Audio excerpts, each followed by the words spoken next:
This copyrighted telecast may not be reproduced, retransmitted, or used in any form without the authorized written consent of NASCAR Broadcasting. NASCAR would like to thank all of our loyal fans for your continued support, and we hope you enjoyed today's broadcast. The aerodynamic draft that just shoved. Oh, behind him in the quad over the 14 of Brendan Newberry around, and there is some damage to that truck. Yeah, Brendan was one of the trucks that had to go to the back for the start of this race. Got a lot of damage on the left side. He had an engine change. He had to go to the back of the field for the start. So the caution comes out early in this one on lap 2.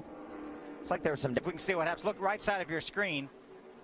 Looks like he was all by himself then. It was really pretty much of an odd place to turn around. Yeah, it looked like Jennifer damage Cobb, there. I think, was. He's had some damage to there that as well. left side already. His Brazilian buddy. Now we've got smoke coming out of Ross Chastain's 08. Not good for that team. Caution flag is coming out. Caution displayed for the second time. Ross Chastain.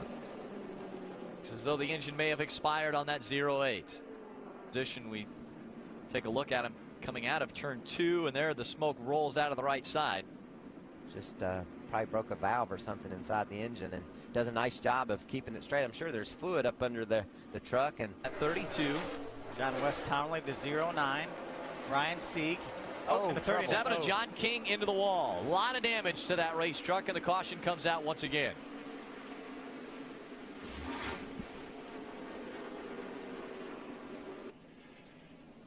Wow, that's early in the corner.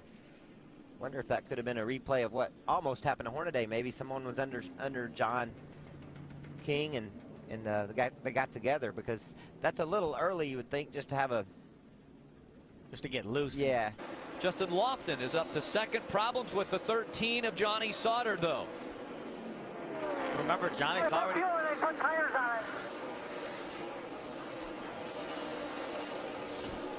Not sure I heard exactly what he said there, but he said something about no fuel, but tires were put on it. Johnny's been to pit road here recently. And he stays below the we got a spin up in turn 4. Brendan Newberry in the 14 slides once again. Third problem for that young man. Issues continue. Stay in the grass, Brendan. Don't go back on the track, please. There we go. Once again, sideways for the 14 through 4. Great job by John West Townley there. Incredibly good job by John Westover. First 6 races of the season. Jeb's father, Ward, drove at Daytona. Then Jeb has been behind the wheel, and one truck gets sideways. Is he going to save it? Down into the corner. He slides up. He'll make contact. He also catches the 31 of James Busher as he went up the track. Again, that's Haraka in the 5. He caught the 31. Very unfortunate for our most recent winner in the Camping World Truck Series. Look at the damage to that X-side Chevrolet for James Busher. That's just trying to clear that 5, and there wasn't enough room.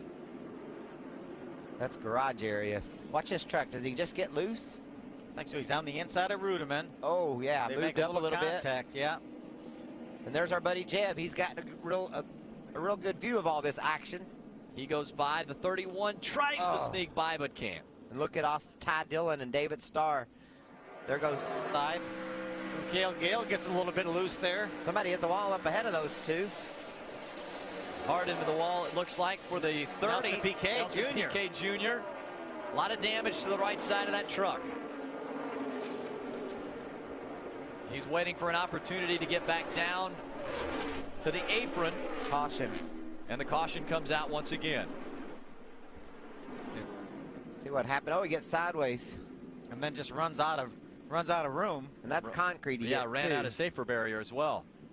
Just amazing how much different. And Phil, let's run high a little bit with that 6 truck and see if we can change up the way it's handling.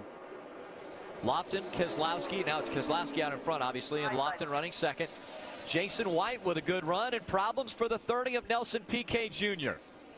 One more time they've had issues, and he'll make the hard left turn onto the apron, try to stay out of the way, and see if he can get all the way back to pit road. Yeah. 7th caution of the night. A little more damage that time on PK's truck.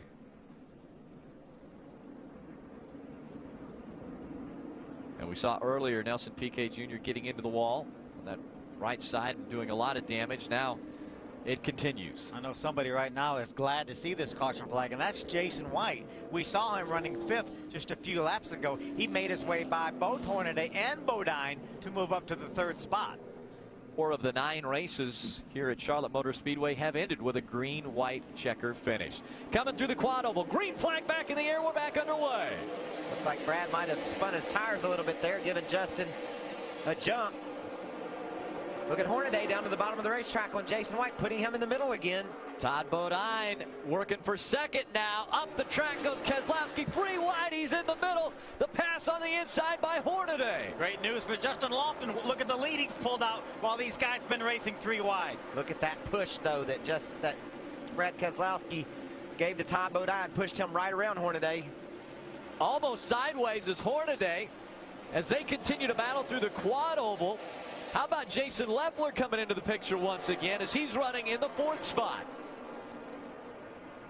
See Jason White on the inside of Hornaday. Under 4 laps of racing to go. Lofton has never won in the Camping World Truck Series, out in front of the field by 0.3 of a second. This Watch was the Hornaday. close call by Hornaday on the right side of your screen. Great save. He could have taken out a lot of trucks right there. Bumping and banging as they go through the quad oval. 3 laps of racing to go. Man, this is tight. Ty Dillon on the high side, Jason White on the inside. Those 2 battling for the 6th spot. You know, we saw Justin Lofton's truck struggle a little bit when Brad Keselowski caught him earlier, but it looks like the caution laps have allowed his tires to cool, and his truck looks better now, Michael. And look at Keselowski. He's dedicated to that high line. He's making a good run on Ty Bodine, but couldn't quite get there. 2 to go. Bodine holding on to the 2nd spot. 2 laps of racing. 3 miles to go from Charlotte. Lofton 3 miles away, and they're 3 wide fighting for position. Jeff Burton on the bottom of the racetrack. They make it through 1. Can they make it through 2? They do. 3 wide coming down the backstretch. For 2nd, Keselowski's taking it away. He has little over a lap to go. Can he reel in the 6th of Lofton? Lofton wants to get to the line. He take that white flag. The gap when they get there, 0.3 of a second. Can he make it up in 1 lap? It would be a huge increase for Keselowski if he's able to reel in Lofton. He's going to go to the high side when they get to 4. He likes it up there. Justin's been running low. Where will Justin go? Fuel also an issue. Will he have enough to make it all the way? Justin Lofton has the lead, coming through 3 and 4. Coming out of turn number 4, Lofton, Keselowski, and Lofton is going to win at Charlotte. Lofton gets his first win in the Truck Series.